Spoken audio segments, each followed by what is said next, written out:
parler des salles assez pleines. Donc là, ça va mieux, d'autant plus qu'on avait entassé les gens en salle Georges Franju. Ceux qui ont bien voulu monter sont beaucoup mieux ici. Et à nos amis de Netflix, premier transfert de compétences, remplir les salles, c'est un métier. Les invités viennent parfois, pas souvent. Le public, le vrai, toujours. Voilà. Soyez les bienvenus.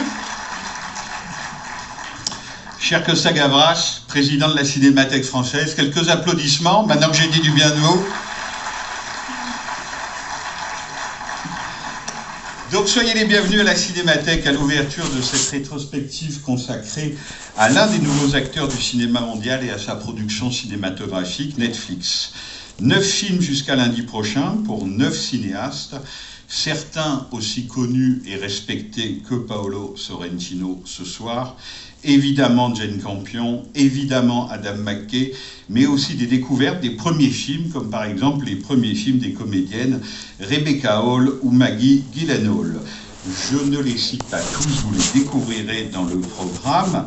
Avec nos amis de Netflix, on a beaucoup rêvé à ce qu'il y ait beaucoup de comédiens, de comédiennes, de cinéastes, d'acteurs avec nous pendant cette semaine. Évidemment, je ne sais plus à combien on en est, on doit être à la 7e ou à la 8e vague, non?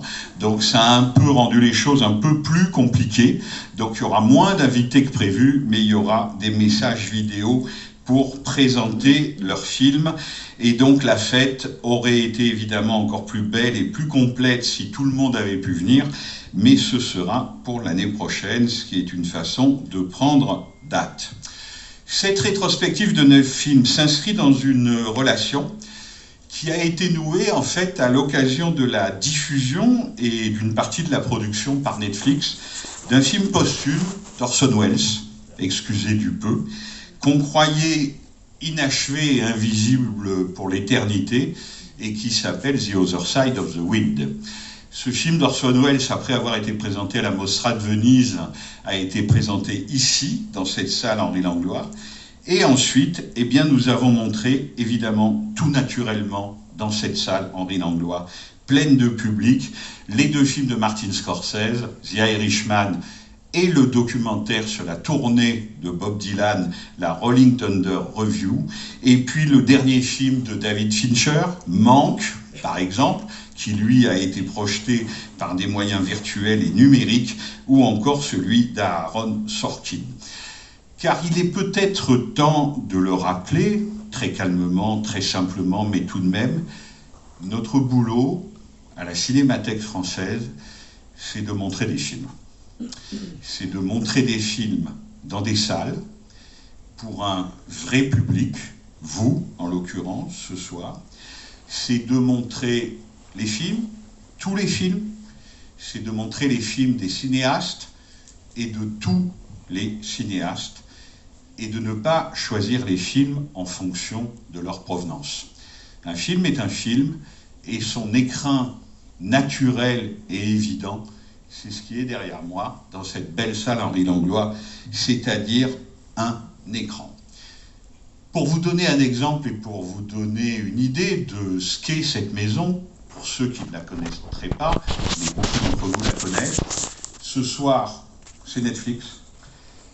Demain, ou après-demain, je ne sais plus, après-demain, jeudi, ça sera un cinéaste argentin qui s'appelle Hugo Santiago. Vous n'êtes sûrement pas très nombreux à le connaître, et je ne vous en veux pas, nous le faisons pour vous, et nous allons lui consacrer une rétrospective intégrale. Donc vous voyez, la Cinémathèque, c'est ça. C'est qu'on peut rendre un jour un hommage mérité à l'un des nouveaux acteurs du cinéma mondial, comme Netflix, et puis 2 jours plus tard, un cinéaste un peu d'avant-garde, un peu méconnu, un peu radical, et un peu trop oublié, comme Hugo Santiago. C'est notre métier, car notre souci, c'est le film, c'est les films, et en fait c'est le cinéma lui-même. C'est-à-dire que nous ne sommes pas le reflet d'une profession, nous ne sommes pas le reflet d'une corporation. Henri Langlois a créé la Cinémathèque française pour s'occuper du cinéma et pour en faire en sorte que le cinéma soit toujours montré et ne disparaissent jamais. Or, en France, depuis 1895, depuis le père Lumière et ses deux fils, ce qu'ont inventé les Français, c'est ce que nous allons faire ce soir, ensemble une fois de plus, c'est-à-dire la projection collective. Et qui dit projection collective dit émotion collective. C'est pour ça que la France a inventé le cinéma. Et donc, évidemment, il nous paraît toujours un peu étrange qu'on nous reproche de faire notre métier et notre devoir, c'est-à-dire projeter les films, d'où qu'ils viennent, et vous en êtes les témoins ce soir. Depuis 1895, le cinéma n'a pas cessé de se métamorphoser, n'a pas cessé de changer, n'a pas cessé, dans un monde audiovisuel, de lutter pour sa propre survie. Ça, c'est vrai. Et c'est vrai que la période actuelle, après la pandémie ou entre deux vagues, est lourde d'incertitudes, de menaces, mais justement, c'est justement en ces temps d'incertitude et de menaces qu'il est encore plus important de montrer les films face à un public, c'est-à-dire de donner les films à voir sur un grand écran, dans la projection et dans l'émotion collective à un public.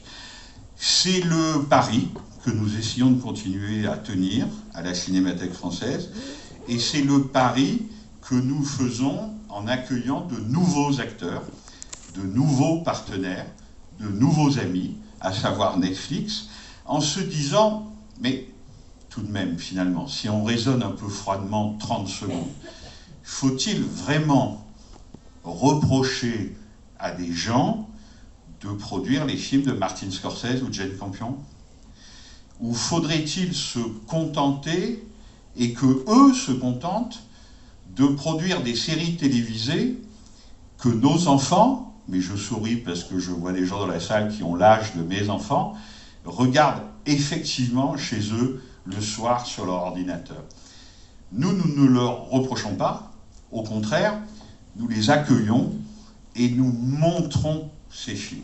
Parce que nous sommes plutôt pleins de gratitude quand des producteurs, des industriels, des gens, quels qu'ils soient, permettent à Martin Scorsese, à David Fincher, à Paolo Sorrentino ce soir, ou à Adam McKay en fin de rétrospective, de réaliser leurs rêves. Et après avoir réalisé leurs rêves, eh bien, il reste à faire ce que nous sommes en train de faire, c'est-à-dire de montrer leurs films. Donc merci beaucoup d'être là ce soir, et je voudrais que vous accueilliez la vice-présidente de Netflix pour la France et pour l'Europe du Sud, Anne-Gabrielle Doba Pantanacci.